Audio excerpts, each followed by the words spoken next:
ಒಗ್ಗಟ್ಟಾಗಿದ್ರೆ ಚಂದ. ಆ ಮನೆ ಬೃಂದಾವನ, ಆ ಮನೆ ಒಂದು ನೆಮ್ಮದಿಯ ತಾಣ. ಇಲ್ಲಿ ಅಣ್ಣ ತಮ್ಮದ್ರು ಏನಾದ್ರು ಒಂದಾಗ ಹೋಗ್ಲಿಲ್ಲ ಅಂದ್ರೆ ಆ ಮನೆ ಒಡೆದು ಮೂರು ಬಾಗ್ಲು. ಎಲ್ಲಾ ಊರಲ್ಲೂ ಅದೊಂದು ಸಮಸ್ಯೆ ಶುರುವಾಗ್ಬಿಟ್ಟಿದೆ ಈಗ. ಅಣ್ಣ ತಮ್ಮ ಆದ್ಮೇಲೆ ಜಗಳಾಡಬೇಕು, ನಾವು ಆಸ್ತಿ ಹಂಚ್ಕೊಂಡು ದೂರ ಹೊರಟೋಗ್ಬೇಕು ಅಂತ. ಒಟ್ಟಾಗಿ ಬದುಕುವಂಥದ್ದೇ ಇಲ್ಲ ಇವತ್ತಿನ ಜಗತ್ತಿನೊಳಗಡೆ. ತಾಯಿ ತಂದೆಯರನ್ನ ಹಂಚ್ಕೊಳಕ್ ಆಗ್ತಾ ಇಲ್ಲ ಇವರು. ತಾಯಿ ತಂದೆಗೆ ಅನ್ನ ಹಾಕ್ತೀನಿ ಅಂತ ಹೋರಾಟ ಮಾಡಕ್ ಆಗ್ತಾ ಇಲ್ಲ. ಅವನಿಗೆ ನಾನ್ ಸಾಕ್ತೀನಿ, ನಮ್ಮ ಅಪ್ಪನ್ ನಾನ್ ಸಾಕ್ತೀನಿ ಅಂತ ಮುಂದಕ್ಕೆ ಬರೋ ಮಕ್ಳಿಲ್ಲ. ಯಾಕೆ? ಹಿರಿ ಮಗನ್ ಮನೆಗೆ ಹೋಗು, ಅವನ್ಗಲ್ಲ ಕೊಟ್ಟಿರೋದ್ನೇನು ಜಾಸ್ತಿಯಾ? ಕಿರಿ ಮಗನ್ ಮನೆಗೆ ಹೋಗು, ಭಾನುವಾರ ಬಂದವಳೆ ಕುಂಬಳಸೋಕೆ ಸೊಸೆದಿರೋ ಅತ್ತೆನ ಬೈಯುವಂತ ಸ್ಥಿತಿ ಇವತ್ತು. ಮಕ್ಕಳು ಕೂಡ ಹಾಗೆ ಆಗೋಗಿದ್ದಾರೆ ಈಗ. ತಾಯಿ ತಂದೆಯರ ಸ್ಮರಣೆ ಇಲ್ಲ, ತಂದೆ ಎತ್ತ ತಾಯಿ ತಂದೆಯರನ್ನ ಅನ್ನ ಹಾಕ್ಬೇಕು ಅನ್ನೋ ಒಂದು ಪರಿಜ್ಞಾನ ಇಲ್ಲ. ಎಲ್ಲ ಅವರದೇ ಆದ ಮೋಜು ಮಸ್ತಿಲ್ ತಿರುಗಾಡ್ತಾ ಇದ್ದಾರೆ. ನೋಡಿ, ಮೊನ್ನೆ ಹಾಸನದಲ್ಲಿ ಹುಡುಗರು ಗಣೇಶನ ಬುಡಕ್ ಹೋಗುವಾಗ ಡಿಜೆ ಹಾಕೊಂಡು ಕುಣಿದ್ರು, ಬಣ್ಣ ಎಲ್ಲ ಬಳ್ಕೊಂಡ್ರು, ಕುಡ್ದಿದ್ರು. ಆ ಲಾರಿ ಡ್ರೈವರ್ ಬಂದು ಮೇಲೆ ಹರಿಸ್ಕೊಂಡು ಹೊಂಟೋದ. 9 ಮಕ್ಕಳು, ಬರೀ 23 ವರ್ಷ 24 ವರ್ಷದ ಹುಡುಗರು, 9 ಹುಡುಗರು ಸತ್ತೋಗ್ಬಿಟ್ರು. ಸ್ವಲ್ಪ ಹೆದ್ದಾರಿಲಿ ಹೋಗುವಾಗ ಜಾಗ್ರತೆಯಿಂದ ಹೋಗ್ಬೇಕು ಅಂತ ಅನ್ನೋ ಪರಿಜ್ಞಾನನಾರು ಮಕ್ಕಳಿಗೆ ಬರಬಾರ್ದಾಗಿತ್ತೆ. ಯಾಕೆಂದ್ರೆ ಆ ಡಿಜೆ ಸೌಂಡ್ಗೂ ಆ ಲಾರಿ ಟ್ರಕ್ ಬರ್ತಾ ಇರೋದಕ್ಕೂ ಗೊತ್ತಾಗ್ಲಿಲ್ಲ, ಆ ಮಕ್ಕಳು ಪ್ರಾಣ ಬಿಟ್ಬಿಟ್ಟು. ಅದೊಂದಾಯ್ತಾ? ಇಲ್ಲಿ ಈ ನಮ್ಮ ಮದ್ದೂರು ತಾಲೂಕಲ್ಲಿ ಒಂದು ಹಳ್ಳಿನಲ್ಲಿ ಗಣೇಶನ್ ಬಿಡಕ್ ಹೋಗಿ ಒಂದು ಹುಡುಗ ಚೆನ್ನಾಗಿ ಡ್ರಿಂಕ್ಸ್ ಮಾಡಿ 12 ಗಂಟೆ ರಾತ್ರಿ ಕೆರೆ ಒಳಗೆ ಇಳ್ದವನೆ. ಆ ಕೆರೆ ಒಳಗೆ ಇಳಿದ ತಕ್ಷಣನೇ ಅವನಿಗೆ ಅದೇನ್ ಬತ್ತೋ ಏನೋ, ಆ ಕೆರೆ ಒಳಗೆ ಸತ್ತೋಗವನು. ಮದುವೆ ಆಗಿ ಕೇವಲ 3-4 ತಿಂಗಳಾಗದಷ್ಟೇ. ಏನವ ಮಾಡೋದು? ಇವತ್ತಿನ ಮಕ್ಕಳು ಯಾವ ಸ್ಥಿತಿಗೆ ಹೋಗಿದ್ದಾರೆ ಅಂದ್ರೆ ಅಪ್ಪ ಅಮ್ಮನ ಮಾತು ಕೇಳಬೇಕು ಅನ್ನೋ ಪರಿಜ್ಞಾನವೇ ಇಲ್ಲ. ಲೋ ಬೇಡ ಕಣೋ, ಸಮಾಧಾನವಾಗಿ ಆ ಗಣೇಶನ್ನ ಕೈ ಮುಗಿದು ಪ್ರೀತಿಯಿಂದ ಬಿಟ್ಬಿಟ್ಟು ಬರ್ರಪ್ಪ ಅಗಲತ್ತು ಅಂದ್ರೆ ಕೇಳೋದಿಲ್ಲ ಹುಡುಗರು. ಏನ್ ಮಾಡೋದು? ಅದಕ್ಕಾಗಿ ನಾವೆಲ್ಲ ಸ್ವಲ್ಪ ಜಾಗ್ರತೆಯನ್ನು ಕಲಿಬೇಕಾಗಿದೆ. ನೋಡಿ, ನಮ್ಮ ಅಣ್ಣವ್ರು ಕೂತಿದ್ದಾರೆ, ಅಂಬರೀಷ್ ಅಣ್ಣವರು ಅಭಿಮಾನಿ, ಸಂಪೂರ್ಣವಾದ ಅಭಿಮಾನಿ. ನಮ್ಮ ಈ ನಾಡಿನ ತುಂಬೆಲ್ಲ ಹಲವಾರು ಸಿನಿಮಾಗಳಲ್ಲೂ ಕೂಡ ನಟಿಸಿದ್ದಾರೆ ನಮ್ಮ ಅಣ್ಣವರು. ಕೃಷ್ಣಣ್ಣವ್ರು ಗೊತ್ತು. ಅವರು ಒಳ್ಳೆತನ ನೋಡೋದಕ್ಕೆ ಅವರು ದೈತ್ಯಾಕಾರವಾಗಿ ಕಾಣಬಹುದು. ಅವ್ರ ಹೃದಯ ತುಂಬ ಒಳ್ಳೆ ಹೃದಯ. ಯಾಕೆಂದ್ರೆ ನಾನು ನೋಡಿದ್ದೀನಿ, ಅಂಬರೀಷ್ ಅಣ್ಣವ್ರ ಜೊತೆನಲ್ಲಿ ಯಾವಾಗ್ಲೂ ಇರ್ತಿದ್ರು ಪುಣ್ಯಾತ್ಮರು. ಒಳ್ಳೇದನ್ನೇ ಹೇಳ್ಕೊಡ್ತಿದ್ರು ಎಲ್ಲಾರ್ಗು. ನಾವು ಕೂಡ ಹಂಗೆ ಕಲಿಬೇಕು, ಒಳ್ಳೇದನ್ನ ಕಲೀರಪ್ಪ ಅಂತ ಹೇಳ್ಬೇಕು. ಅಣ್ಣ ತಮ್ಮ ಹೆಂಗಾಗವ್ರಿ ಅಂತ ನೋಡಿ, ಜಗಳ ಹತ್ರ ಹರಿಬಾರ್ದು. ಜಗಳ ಕೇವಲ ಒಂದು ಕುಂಟೆ ಮಾತಿಗೆ ಅಣ್ಣ ತಮ್ಮ ಇಬ್ರು ದೂರ ಆಗೋದ್ರು. ಒಂದೇ ಒಂದು ಕುಂಟೆ, ಅವನಷ್ಟ ಹಂಚ್ಕೊಂಡಿದ್ರೆ ಆಗೋಗುದು. ಇಬ್ರು ಅಣ್ಣ ತಪ್ಪಿದ್ರು. ಒಂದು ಕುಂಟೆ ನನಗ್ ಬರ್ಬೇಕು ಅಂತ ಕೋರ್ಟಲ್ಲಿ ಕೇಸ್ ಹಾಕಿದ್ರು. ಕೋರ್ಟಲ್ಲಿ ತಮ್ಮನ ಪರವಾಗಿ ಆಗೋಯ್ತು ಕೇಸು. ಏನೋ ಹೋರಾಟ ಮಾಡಿ ಅಣ್ಣ ಸುಮ್ನಾದ್ನ. ಈ ಬಡ್ಡಿ ಮಗ ಒಂದ್ ಕುಂಟೆ ಹೊಡ್ಕೊಬಿಟ್ನಲ್ಲ ಅಂತ ರಾತ್ರಿ ಹೊತ್ತು ಏನ್ ಮಾಡ್ದ, ಕುಡ್ದ್ಬಿಟ್ಟು ಮಲಗಿದ್ನಲ್ಲ ಪಾಪ, ಕುಡ್ದ್ಬಿಟ್ಟು ಇವನು ಓದದ್ದೆ ಆ ಅಣ್ಣ ತಮ್ಮನ ತಲೆ ಮೇಲೆ ದಿಂಡುಗಲ್ ಎತ್ತಾಕ್ ಸಾಯಿಸ್ಬಿಟ್ಟ. ಎಷ್ಟು ಮಾತ್ಗವ್ವ, ಎಷ್ಟು ಮಾತ್ಗೆ? ಒಂದ್ ಕುಂಟೆ ಮಾತಿಗೆ ಕಣವ ಅವ್ವಾ. ಅದರಂತ 10 ಕೋಟಿ ಸಂಪಾದನೆ ಮಾಡ್ಬೋದಾಗಿತ್ತಲ್ಲವ, ಇಬ್ರು ಮಾತಾಡ್ಕೊಂಡು ಸಂತೋಷವಾಗಿದ್ರೆ. ಇವತ್ತಿನ ಸ್ಥಿತಿ ಹಾಗಾಗೋಗಿದೆ ಇವತ್ತು. ಅದಕ್ಕೆ ನಾನು ನಮ್ಮ ಯುವಕರಿಗೆ ಹೇಳೋದಷ್ಟೇ, ಗಣಪತಿಯನ್ನ ಕೂರಿಸಿ ಬೇಡ ಅಂತ ಹೇಳುದಿಲ್ಲ, ಭಗವಂತನ ಪೂಜೆ ಮಾಡಿ ಆ ಭಗವಂತನ ಹೆಸರಿನಲ್ಲಿ ನಮ್ಮ ಅಸಭ್ಯವಾದ ವರ್ತನೆಯನ್ನು ಬಿಡಬೇಕು. ಡಿಜೆ ಹಾಕೋದು ನಮ್ಮ ಸಂಸ್ಕಾರವಲ್ಲ. ಡಿಜೆ ಯಾವ್ದಾರು ಶೃಂಗೇರಿ ಮಠದಲ್ಲಿ ಡಿಜೆ ಹಾಕೋದು ನೋಡಿದಿರಾ? ತಿರುಪತಿಲಿ ಡಿಜೆ ಹಾಕೋದು ನೋಡಿದಿರಾ? ಉಡುಪಿ ಮಠದಲ್ಲಿ ಡಿಜೆ ಹಾಕೋದು ನೋಡಿದಿರಾ? ಯಾವ ಮಠಗಳಲ್ಲೂ ಡಿಜೆ ಹಾಕೋದಿಲ್ಲ ಅವರು. ಅವರೆಲ್ಲ ಸಂಗೀತ, ದೇವರ ನಾಮ ಹಾಡ್ತಾರೆ, ಕೇಳ್ತಾರೆ, ಸಂತೋಷವಾಗಿರ್ತಾರೆ. ನಾವು ಮಾತ್ರ ಹಾಳಾಗಿ ಆ ಡಿಜೆ ಹಾಕೊಂಡು, ಎಂಡ ಕುಡ್ಕೊಂಡು, ಬಣ್ಣ ಎರಚ್ಕೊಂಡು, ಕುಣಿದು ಕುಪ್ಪಳಿಸಿ ಇನ್ನೊಬ್ರಿಗೆ ತೊಂದರೆ ಕೊಟ್ಟು ನಾವು ಹಾಳಾಗ್ತಾ ಇದ್ದೀವಿ. ಅದಕ್ಕೆ ಹಾಗಾಗಬಾರ್ದು. ನಾವೆಲ್ಲ ಅಣ್ಣ ತಮ್ಮಂದಿರು ಪ್ರೀತಿಯಿಂದ ಒಗ್ಗಟ್ಟಾಗಿ ವಿದ್ಯಾಭ್ಯಾಸದ ಕಡೆ ಗಮನ ಕೊಡೋಣ. ಮಕ್ಕಳಿಗೆ ಹೇಳಿ, ಶಿಕ್ಷಣ ಎಂಬುದು ಹುಲಿ ಹಾಲಿದ್ದಂಗೆ, ಅದನ್ನು ಕುಡಿರಯ್ಯ. ನೀವು ಯಾವತ್ತೂ ಗರ್ಜಿಸ್ತೀರಿ. ಯಾರ್ದೋ ಪ್ರಚೋದನೆ ಹೇಳಿಕೆ ಮಾತು ಕೇಳಿ ನಮ್ಮ ಹುಡುಗರು ಹಾಳಾಗ್ತಾ ಇರೋದು ನೋಡಿದ್ರೆ ಕಣ್ಣಲ್ಲಿ ನೀರು ಬರ್ತವೆ. ನೋಡಿ, ಆ ಜತ್ತನ್ಪುರ ಅಂತ ಒಂದು ಊರಲ್ಲಿ ಡ್ಯಾನ್ಸ್ ಮಾಡ್ತಾ ಡಿಜೆ ಸೌಂಡಲ್ಲಿ ಹಾರ್ಟ್ ಅಟ್ಯಾಕ್ ಆಗಿ ಸತ್ತೋದ ಮೊನ್ನೆ ದಿನ ಅಣ್ಣ ಕೃಷ್ಣಣ್ಣ. ಮೊನ್ನೆ ಹಾರ್ಟ್ ಅಟ್ಯಾಕ್ ಆಗಿ ಸತ್ತೋದ, ಬಿದ್ದು ಅಲ್ಲೇ ಜಾಗದಲ್ಲೇ ಬಿದ್ದೋಗ್ಬಿಟ್ಟ. ಇನ್ನಿಬ್ರು ಹುಡುಗರು, ಈ ತುಮಕೂರು ಕಡೆ ಹುಡುಗರು, 2 ಹುಡುಗರು ಡಿಜೆ ಸೌಂಡ್ಗೆ 2 ಕಿವಿನೂ ಡಮಾರ್ ಆಗೋಗವೆ. ಅದು ಜೀವನ ಹೋದ್ರು ಕಿವಿ ಸರಿ ಮಾಡಕ್ಕಾಗಲ್ಲ ಅಂತ ಡಾಕ್ಟ್ರಿ. 2 ಕಿವಿನೂ ಕೇಳಿಸ್ತಾ ಇಲ್ಲ ಅವನಿಗೆ. ಇನ್ ಜೀವನ ಹೆಂಗ್ ಮಾಡ್ತಾನೆ ನಿನ್ಗೆ? ಇದೆಲ್ಲ ನಮಗ್ ಬೇಕಾ? ಅಪ್ಪ ಅಮ್ಮ ಮಾಡಿರುವ ಆಸ್ತಿನಲ್ಲಿ ಒಂಚೂರು ವ್ಯವಸಾಯ ಮಾಡೋಣ, ಒಂದಷ್ಟು ವಿದ್ಯೆ ಕಲಿಸೋಣ. ಕಲ್ತ್ಕೊಳ್ಳೋಣ. ಹೆಂಡತಿ ಮಕ್ಕಳನ್ನ ಸುಖವಾಗಿ ಸಾಕಿ ನೆಮ್ಮದಿಯಾಗಿ ಊಟ ಮಾಡಿ ಇರುವವರೆಗೆ ಭಗವಂತ ನಾಮದಲ್ಲಿ ಆರಾಮಾಗಿ ಹೋಗೋಣ. ಅದಕ್ಕೆ ಹೇಳ್ತಾರೆ, ಯಾಕೋ ಬಡದಾಡ್ತಿ ತಮ್ಮ, ಈ ಮಾಯಾ ಮೆಚ್ಚಿ, ಈ ಸಂಸಾರ ನೆಚ್ಚಿ, ಈ ರೋದನೆಗಳಿಂದ ದೂರ ಇರ್ಬೇಕು ಕಣಪ್ಪ ನೀನೆಲ್ಲ.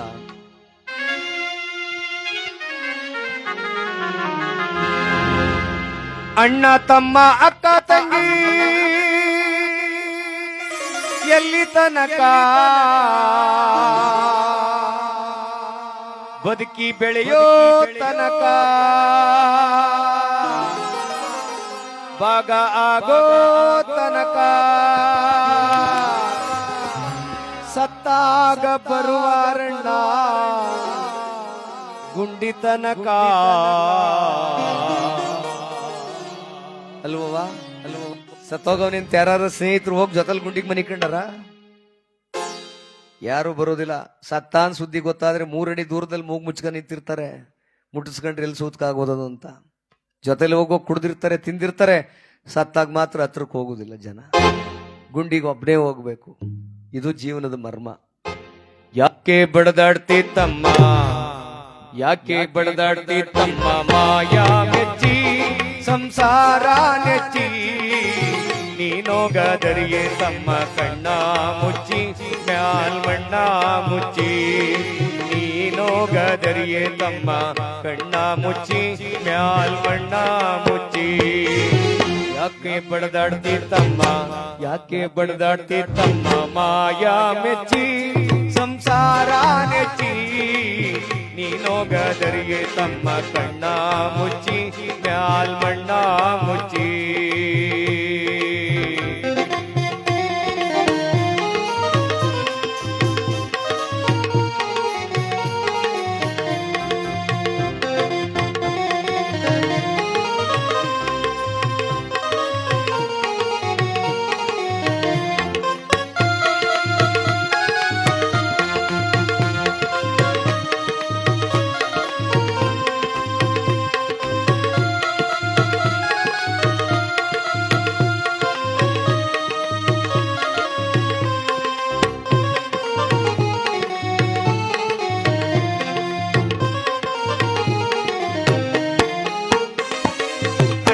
ತಮ್ಮ ಅಕ್ಕ ತಂಗಿ ಎಲ್ಲಿ ತನಕ, ಅಣ್ಣ ತಮ್ಮ ಅಕ್ಕ ತಂಗಿ ಎಲ್ಲಿ ತನಕ ಬದುಕಿ ಬೆಳೆಯೋ ತನಕ ಭಾಗ ಆಗೋ ತನಕ ಸತ್ತಾಗ ಬರುವಾರಣ್ಣ, ಸತ್ತಾಗ ಬರುವಾರಣ್ಣ ಗುಂಡಿ ತನಕ, ಸತ್ತಾಗ ಬರುವಾರಣ್ಣ ಗುಂಡಿ ತನಕ ಬಣ್ಣ ಮುಚ್ಚೋ ತನಕ ಕಣ್ಣ ಮುಚ್ಚೋ ತನಕ. ಯಾಕೆ ಬಡದಾಡ್ತಿ ತಮ್ಮ, ಯಾಕೆ ಬಡದಾಡ್ತಿ ತಮ್ಮ, ಮಾಯಾ ನೆಚ್ಚಿ ಸಂಸಾರ ನೆಚ್ಚಿ ನೀನೋಗದರಿಯೇ ತಮ್ಮ ಕಣ್ಣ ಮುಚ್ಚಿ ಮ್ಯಾಲ್ ಬಣ್ಣ ಮುಚ್ಚಿ.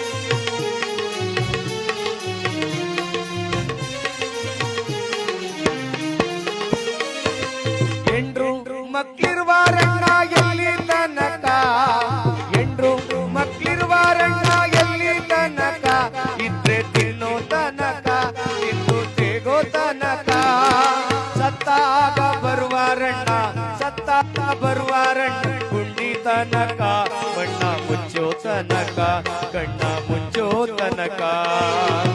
ಯಾಕೆ ಬಡದಾಡ್ತಿ ತಮ್ಮ, ಯಾಕೆ ಬಡದಾಡ್ತಿ ತಮ್ಮ, ಮಾಯಾ ಮೆಚ್ಚಿ ಸಂಸಾರ ನೆಚ್ಚಿ ನೀನೋಗದರಿಯೇ ತಮ್ಮ ಕಣ್ಣ ಮುಚ್ಚಿ ಮ್ಯಾಲ್ ಮಣ್ಣ ಮುಚ್ಚಿ.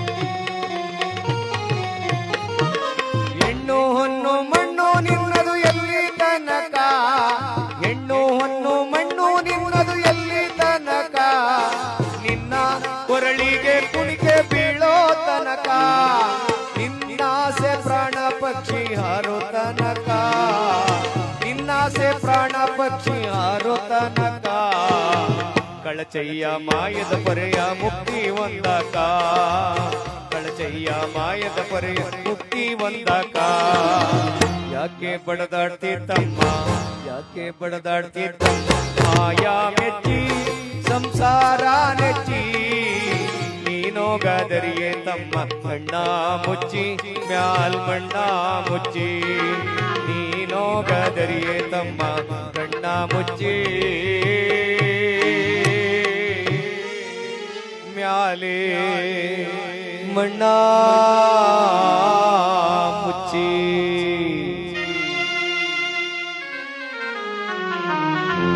ಇಷ್ಟೇ ಜೀವನ. ಇದಕ್ಕೋಸ್ಕರ ಯಾಕೆ ಬದಾಡ್ಬೇಕಪ್ಪ? ಕೋಟಿ ಕೋಟಿ ದುಡ್ಡಿದ್ರು ಹೋಗುವಾಗ ಕೊಟ್ಕಳ್ಸಾರ ನಮ್ಮ ಕೈಲಿ. ಹಾಸಿಗೆ ಎಲ್ಲ ತಗೊಂಡೋಗಿ ತಿಪ್ಪಿಗೆ ಬಿಸಾಕ್ತಾರೆ, ಬಟ್ಟೆ ಎಲ್ಲ ತಗೊಂಡೋಗಿದ್ದು ಎಲ್ಲೋ ಒಂದು ಕಾವಲಿಗೆ ಬಿಸಾಕ್ತಾರೆ, ದುಡ್ಡು ಮಾತ್ರ ಜೋಪಾನ ಗಟ್ಟಿ ಒಳಗೆ ಮಡಿಕತ್ತಾರೆ. ನಮ್ಮ ಅಪ್ಪ ಮಲಗಿದ್ದ ಹಾಸಿಗೆ ಅಂತ ಒಬ್ರು ಹಂಚ್ಕೋದಿಲ್ಲ ಮಕ್ಕಳು. ನಾನಾದ್ರೂ ಅಷ್ಟೇ. ನಮ್ಮವ್ವ ಹಾಕತ್ತಿದ್ಲು ಸೀರೆ ತಡವ ಒಗದ್ಬಿಟ್ಟು ಮಡಿಕಮ್ಮ ಅವಳು ನೆನ್ಪಲ್ಲಿ ಉಳ್ಕೊಳ್ಳಿ ಅಂತ ಒಬ್ರು ಮಡಿಕೋದಿಲ್ಲ. ಎಲ್ಲ ಕಾವಲಿಗೆ ಹಾಕ್ತಾರೆ, ಇಲ್ಲ ಬೆಂಕಿಗೆ ಬಿಸಾಕ್ತಾರೆ. ಆದ್ರೆ ಚಿನ್ನ ಮಾತ್ರ ಜೋಪಾನಾಗ ಮಡಿಸಿ ಮಡಿಕೊಬಿಡ್ತಾರೆ ಅಟ್ಟಿ ಒಳಕ್ಕೆ. ಮೂಗ್ಬಟ್ಟ ಅವ್ವ ನಮ್ಮ ಅವನು ಕಿವಿ ನೋವಾಯ್ತದೆ, ನೀ ದಾನಕ್ಕೆ ಬಿಚ್ಕರ್ರಪ್ಪ ಅಂತ ಮರ್ತ್ಕಂದ ಎಲ್ಲಾರ ಮುಚ್ಚಿಗಿಚ್ಬಿಟ್ಟಾರು ಅಂತ. ಹೋಯ್ತಲ್ಲ 1 ಗ್ರಾಮ್ ಚಿನ್ನ 10,000 ರೂಪಾಯಿ ಹಾಕಿ ಕೂತದಲ್ಲ ಅಂತ.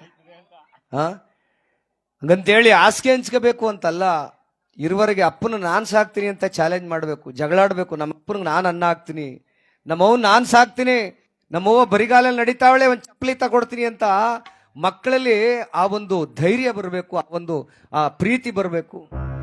ದೇವ್ರ ಮುಂದ್ಗಡೆ ಕುಂತ್ಕೊಂಡು ಬೆಳಗಾನೆ ನೀವು ತಪಸ್ ಮಾಡಿದ್ರು ಕೂಡ ದೇವರು ಪ್ರತ್ಯಕ್ಷ ಆಗೋದಿಲ್ಲ ನಿಮಗೆ. ಆದ್ರೆ ತಾಯಿ ತಂದೆ ಮುಂದ್ಗಡೆ ಕೂತ್ಕೊಂಡು ಒಂದು ತನ್ನ ತಿನ್ನಿಸ್ಬಿಡಿ, ಸಾವಿರಾರು ದೇವರುಗಳು ಅವ್ರ ಮುಂದೆ ನಿಂತು ನಮ್ಗೆ ಆಶೀರ್ವಾದ ಮಾಡ್ತಾರೆ. ಏನಪ್ಪ ಸರಿಯೋ ತಪ್ಪೋ? ದೇವ್ರಿಗೆ ಹೋಗಿ ನಾವು ಎಡೆ ಇಡ್ತೀವಿ, ತಿನ್ನಲ್ಲ ಅಂತ ಗೊತ್ತು, ಏನ್ ಪರಿಶುದ್ಧವಾದ ತುಪ್ಪ ಹಾಕಿ ಅವಲಕ್ಕಿ ಮಾಡಿ, ಏನು ಬೆಲ್ದನ್ನ ಮಾಡಿ, ಒಳ್ಳೊಳ್ಳೆ ಮೊಸರನ್ನ ಮಾಡಿ, ಒಳ್ಳೆ ಸಾಂಬಾರನ್ನ ಮಾಡಿ ಆ ದೇವ್ರ ಮುಂದೆ ಇಡ್ತೀವಿ, ತಿನ್ನಲ್ಲ ಅಂತ ಗೊತ್ತು, ಆದ್ರೂ ಅಲ್ಲೋಗಿ ಎಡೆ ಇಡ್ತೀವಿ. ಅಪ್ಪ ಅವ್ವ ಉಣ್ತಾರೆ ಅಂತ ಗೊತ್ತು, ಅನ್ನವ ಅವ್ರಿಗೆ ಅನ್ನ ಕೊಡಲ್ಲ. ಹೋಗಿ ಎಲ್ಲಾರ ಮುಂದೆ ಸಾಯೋಗಿ ಹೋಗಿ ಏನ್ ಬಂದಿರೋದು ನಿನಗೆ? ಮನೆ ಬಾಗ್ಲೆಲ್ಲ ಕುಂತ್ಕ ಇರ್ತೀಯಲ್ಲೋ, ಹೋಗಿ ಎಲ್ಲಾರ ಹೋಗೋ ಕಿರಿ ಮಗ ಚೆನ್ನಾಗಿ ಬದುಕ್ತಾನೆ, ಅಲ್ಲಿ ಉಣ್ಕೊಬರೋಗು ಇಲ್ಲಿ ಉಣ್ಕೊಬರೋಗು ಅಂತಾರೆ. ಯಾಕೆ? ಒತ್ಕೊಂಡು ಹೋಗೋಗಿ ಏನು ಒತ್ಕೊಂಡು ಹೋದರವ? ನಮ್ಮಪ್ಪ ನಮ್ಮವನು ಸಾಕ್ತೇನು ಅಂತ ಅಹಂಕಾರ ಮಕ್ಳಿಗೆ ಬರಬೇಕು. ನಾನು ಸಾಕಿದ್ದೀನಿ ಕಣೆಯ, ನಾನು ಕಡೆವರೆಗೂ ಸಾಕಿದ್ದೀನಿ ಅಂತ. ಅದೇ ಜೀವನ. ತಂದೆ ತಾಯಿಗಳನ್ನು ಮರಿಬೇಡಿ, ಅವ್ರನ್ನ ಕೈ ಬಿಡಬೇಡಿ, ಅವ್ರ ಆಶೀರ್ವಾದ ಯಾವತ್ತೂ ನಿಮ್ಮ ಮೇಲೆ ಇರುತ್ತೆ.